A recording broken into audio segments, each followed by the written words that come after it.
Hi everyone, my name is Henrik Foreus and I am the lead designer of Crusader Kings 2. Today I'm going to talk to you about our latest expansion, Conclave.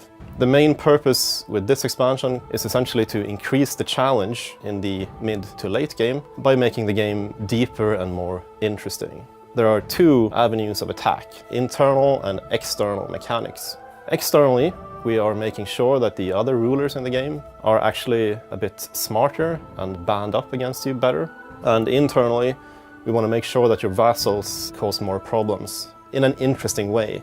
So let's take a look at the new external mechanics. First off, we have the coalition system, which is essentially a type of defensive alliance. As countries get bigger and become dangerous, their neighbors will tend to form a coalition against them. We have also done things with the proper alliances. Previously, you just married a close relative of someone and you would get an alliance. We've changed that so that marriages give a non-aggression pact, and then you have to take an additional action to actually form a proper alliance. If you've formed an alliance, you'll have to stand by it, and if your ally is attacked or attacks someone, you are automatically dragged into their conflicts. Another huge area of improvement is the AI. The whole dynamic to warfare is changed. Previously, it was fairly easy to just save up the money, hire a mercenary company, win a single decisive battle, and then there wasn't really much they could do about it. So what we're aiming for instead is to drag out the wars a little bit, make them last longer with more battles, and allow the enemy, and of course yourself, to make a comeback. Fewer soldiers will die. On the other hand, morale damage can be higher. If an army loses a battle, it will now retreat several provinces back in order to recuperate and regain morale. Another big change we've also made in the same vein is that armies standing in a friendly province will actually reinforce. As you know, only holding levies used to reinforce, but now the actual armies will reinforce first, and then the holding will reinforce. This means that levies become more tenacious and can stick around for a longer, more dragged out conflict. That's it about the external changes, if you will. Let's take a look at the internal changes we've made as well. As you know, the vassals are the kind of driving force behind internal strife in Crusader Kings, and they really should make the late game more interesting and hard. So what we made now is make sure that rebellious vassals actually band up into large, dangerous factions. And to give the player some control and ways of discouraging this, we have developed the council. And the way this works is the councillors can no longer normally join factions. So it might be a good idea to actually appoint your most powerful vassals to the council. I wish it was that easy.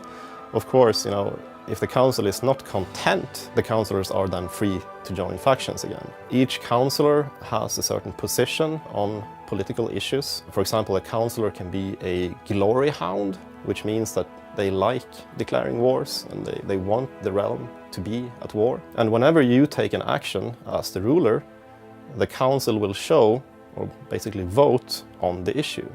This doesn't prevent you from taking action, it's just that if you override the will of the council, it will be discontent, and the councillors will then be free to join factions for a couple of years. In addition, we have also added a system of favors. You can gain and call in favors from your vassals and councillors especially. And using favors, you can get them to change their stance or position on various political issues. Of course, you can also use favors for other things in events and so on that we have added in the game. It's closely related to blackmail, actually. Also related to the council, we have expanded on the realm laws. Instead of having crown authority, which is a kind of very generic law, we've split it up into various smaller laws that will allow the council to have an opinion about various actions. For example, can you change laws freely, or should the council be allowed to have a say in that? Managing your vassals through the council becomes a new type of gameplay, and you will have to look out for these bigger, more powerful internal factions. It comes into play later in the game when you have a bigger realm. It doesn't punish the smaller beginning countries, which is exactly the effect that we are after. That's that about the challenge in the game, which is again the main point of this expansion. But we have also added a lot of other features. The biggest one is probably a completely revised education system. where, taking a page from the Way of Life expansion, we have changed it so that the ruler or parent actually sets a focus for the child. And there are 2 stages to that process: the early childhood, basically ages 6 to 11, when the personality of the child is actually shaped, and then the second stage, ages 12 to 16, where you set an education focus for the child based on one of the 5 base attributes. You can pick a diplomatic education track, and then you cannot change it. And of course the child will then get a diplomatic education outcome. Now the cool thing about the adolescence events is that it's a period where things like rivalries and friendships are created that can last for a whole lifetime. And teenagers can be pretty rebellious and troublesome. They have depressions and so on. So it's kind of a different theme to these events and the early childhood events. We've also added dynamic mercenaries for everyone. It was a very popular mechanic in the Horse Lords expansion, but we felt it was a shame that it's limited to only the Turks and the nomadic peoples of the steppes. So we're now allowing everyone to actually create these mercenary companies and send them out into the world to make an extra buck for you.